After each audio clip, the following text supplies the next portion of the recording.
કેમ છો? મજામાં? સુવાક્યની દુનિયામાં, સુવિચારની દુનિયામાં આપનું સ્વાગત છે. મારા મિત્રો, એવું કહેવાય છે કે આપણામાંના મોટાભાગના લોકો એ સ્વીકાર કરતા હશે કે આપણે સમસ્યાઓથી ગભરાઈને તેનાથી બચીને નીકળવાનો પ્રયાસ કરતા હોઈએ છીએ, પરંતુ જે વાત છે તે સમાધાનની છે. આવી જ કોઈ વાતને સુવિચાર તરીકે કોઈ અજ્ઞાતે ખૂબ સરસ રીતે લખ્યું છે. આજનો જે સુવિચાર છે તેનો વિષય છે સમજદાર, વાઇઝ. કોઈ અજ્ઞાતે લખ્યું છે કે હોશિયાર બનવા કરતાં સમજદાર બનવું વધારે સારું, કારણ કે હોશિયાર લોકો રસ્તા પરના કાંટાથી બચીને નીકળી જાય છે, જ્યારે સમજદાર લોકો રસ્તા પરના કાંટાને જ હટાવી દે છે. મારા મિત્રો, વાત ખૂબ જ સીધી છે, ખૂબ જ સરળ છે, એટલી જ મહત્ત્વની છે. અહીંયા જે વાત છે તે સમજદારની છે, સમજદાર બનવાની છે ને આપણા જીવનની છે.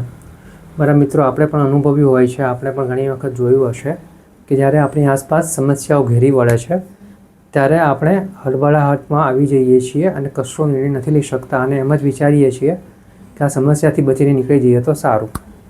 પરંતુ આ વિચારવું ખોટું છે. સમસ્યાઓ જ્યારે આવે છે ત્યારે આપણા જીવન માટે કંઈક નવી તક લઈને આવે છે, આપણને વિકસિત કરવા માટે આવે છે, આપણે ડેવલપ કરવા માટે આવે છે. આપણે બસ ખાલી આપણો વિચાર બદલવાની જરૂર છે. જો આપણે સમસ્યાની ઉપર વિચાર કરી શકીએ તો આપણને તેમાંથી બહાર નીકળવાનો પણ રસ્તો મળી શકે છે, સમાધાન પણ મળી શકે છે. એટલે આપણે અત્યારે મોટાભાગે શું કરીએ છીએ કે સમસ્યા આવી તો તેનાથી બચીને નીકળીને આગળ જઈને બીજું કામ કરવા લાગીએ, પરંતુ એ સમસ્યા ત્યાંની ત્યાં જ રહેશે. આપણને નહીં તો બીજાને પણ એ સમસ્યા નડે જ છે. એ સમસ્યા ફરીથી આપણને પણ નડે જ છે. એ વાત ફક્ત એટલી જ છે કે આપણે ચાહે આપણું જીવનનું કોઈ કાર્ય હોય કે આપણા ઓફિસનું કોઈ કાર્ય હોય, જ્યારે પણ કોઈ સમસ્યા આવે છે તો તેની પર વિચાર કરીને તેનું સમાધાન લાવવાનો પ્રયાસ કરવો જોઈએ. જેમ એક સમજદાર વ્યક્તિ રસ્તા પરના કાંટાને ઉઠાવીને સાઈડમાં નાખી દે છે જેથી બીજા અન્ય લોકો તે રસ્તા ઉપર ચાલે અને એમને કાંટો ના વાગે, એવી જ રીતે આપણે પણ આપણા જીવનમાં જ્યારે કોઈ સમસ્યાઓ આવે છે ત્યારે તેના ઉપર વિચારીને તેના સમાધાન માટે કાર્ય કરીને સમાધાન શોધીને આગળ વધવું જરૂરી છે.